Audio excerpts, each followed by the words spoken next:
Okay, joining us right now is our guy, Frank Schwab from Yahoo Sports. Frank is back for another season on Team OddsShark. And let me tell you, this guy knows his stuff. He finished 33rd in the 2017 Westgate Super Contest. He's back this year to hopefully win the whole damn thing. Frank, how is the season treating you so far? You know, it's been up and down. Had a couple tough beats, having the Steelers and they lose Ben Roethlisberger, having the Vikings and I forgot that they have Kirk Cousins at quarterback.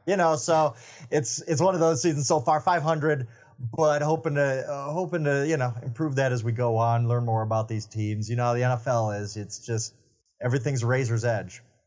Absolutely. You're still treading water. The season is still early. So instead of a traditional interview, let's play a little bit of Would You Rather, of course, with an NFL betting spin on it. And let's get right into this. One of the hottest topics in betting circles this week is the two monster spreads that we have with the Dolphins at plus 21.5 in Dallas and the Jets at plus 22.5 in New England. So which one of these teams would you rather bet on this week?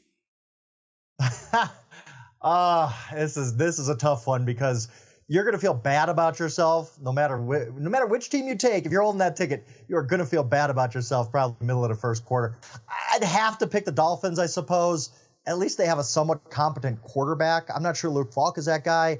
He was a guy on a practice squad, not very long ago at all, a week and a half ago about.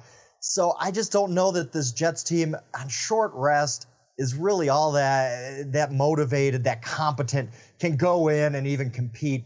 The Dolphins, I don't know what their mindset is, though. They're a bad team. We can see that. That's quite obvious.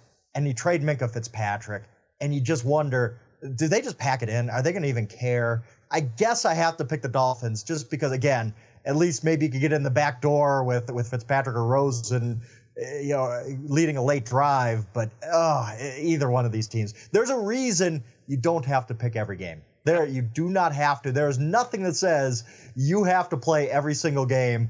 I can't take a 3-touchdown favorite in the NFL, but I can't really back any of these two teams. They're both really, really horrible in their own ways. Okay, so staying in the neighborhood of the same topic, odds came out this week for the Patriots to go either 16-0 or the Dolphins to go 0-16. You can get the Patriots at 10-1 to go 16-0 or the Dolphins at plus 350 to go 0-16. So which one of these bets would you rather make? Boy, the odds are much better on the Patriots, but I just can't see them going 16-0. I don't think that's a focus of theirs. I think back to 2007. They went 16-0. They tried, and then they went to the Super Bowl and lost. And I think that sticks with them. That, okay, we've done that before. We don't really care about 16-0 because nobody remembers it if you lose the Super Bowl. I don't think they're going to be motivated late in the season. Nobody in the AFC East, maybe the Bills, but I don't think the AFC East is going to be able to keep them engaged enough in December. It's not going to be a race where they have to win weeks 16, 17. Their schedule does get a lot tougher after their bye week about midseason. They have a game against Kansas City. They have some other tough games. They have a tough game coming up at Buffalo in just a couple of weeks. So I can't get behind the Patriots going 16-0. At the lesser odds, I think the Dolphins might be in play here. I don't know who they can beat. The way they've played the first 2 weeks has been so awful. They just look like the 33rd best team in the NFL. They don't even look like they should be in this league anymore. And maybe they're going to fight hard at the end, the guys who are left, but there's just not a lot of talent here. They've already given up. The front office through the offseason with their trades and all that, and the recent trade with Fitzpatrick just leads you to believe that, they've let the message to the locker room, we don't care about this year, so why should the players care?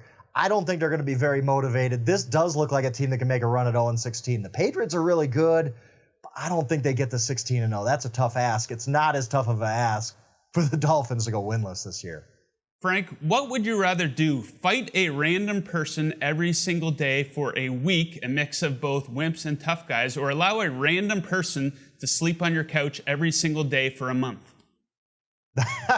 I'll go with a random person on my couch because maybe they're good. I don't know. We have a chance there of that turning out well. Fighting a random person, I don't want to fight you. Like I might get matched up with you somehow and just get knocked out. I don't want to deal with that. So I'm going to the person on my couch and just hoping it's a good guess. Yeah, there could be some long-term effects from the fighting there. So back to the football. One of the divisions that I find most interesting is the NFC North, because there's not really a standout team. All four teams are kind of hard to figure out at this point. So odds are up to win the division: Packers plus 140, Bears plus 225, Vikings plus 300, or Lions plus 700. Which one of these bets would you rather make? I think the Vikings are the value there. Look, I was on the Packers before the season. I picked them to win the NFC North. I thought the Bears were going to regress, as a lot of people did. And we're seeing that a little bit, especially in their offense. I don't trust their offense right now. But I thought the Packers were going to get to 2-0 in a little bit different way. Their offense is not right. They looked great coming out of the gate last week. You thought, okay, here we go. They've figured out some stuff. They're not playing the Bears again. And then their last 11 drives, they had something like 121 yards, no points. It's obvious that they're still grasping this offense of Matt LaFleur. And maybe Matt LaFleur's just not a great offensive coach. He's been in charge of one offense in his life. It was last year's Titans, who weren't very good. And we all thought, okay, Mariota was hurt. There are reasons for that. But I'm starting to wonder now if he's the offensive mastermind we thought. They do have a good defense. That's one of the reasons I picked them to win this division. I need to see the offense catch up. Meanwhile, Minnesota, I think, is maybe the best team in that division. They didn't show it last week because they started so slow, and there's still the Kirk Cousins factor. He hasn't played well against good teams. But on the whole, I think that this is the team I expected last year. Defense is playing really well. Dalvin Cook's running the ball. If Kirk Cousins could just figure this thing out and not kill his team with these mistakes, I do think that they can make a run to the division. And 3-1, I think that's good value. I do think this team is very good. Yeah, they lost at Green Bay last week. That hurts them just record-wise, schedule-wise, tiebreaker-wise. I do see more out of the Vikings than the odds makers are giving them credit for right now. I do think that they could win this division, and they're the best value. Frank, what would you rather have as your only form of transportation? A bus, but you have to pick people up and drop them off whenever you go out somewhere, or your normal car that you have now, but you have to change a tire on the side of the highway every single day? Oh, I'm definitely taking the bus then, because I am terrible at anything handy. I can't fix anything. I can break stuff. I do that pretty well. Cannot fix anything. If I had to fix a tire myself, no way. I'd just be stuck after the first day. I could never get it done. I'm not that guy. I have no skills that way. Okay, I'm going to give the floor to you right now. What is your favorite pick against the spread for week 3? There's a few of them. I normally might say the Rams, because I have not seen anything out of the Cleveland Browns. We're still talking about Sean McVay against Freddie Kitchens, who looks like he really might be in over his head. But home dogs, prime time, that's a really tough spot to fade. I'm going to go a different direction. I'm going to talk about the Packers again. I'm going to go with the Broncos. I think getting more than a touchdown, I think they may have gotten some things going in the fourth quarter last week. Yeah, they had that devastating loss. Backs against the wall, 0-2, and this is a good defense. Again, this Packers offense just hasn't shown me enough.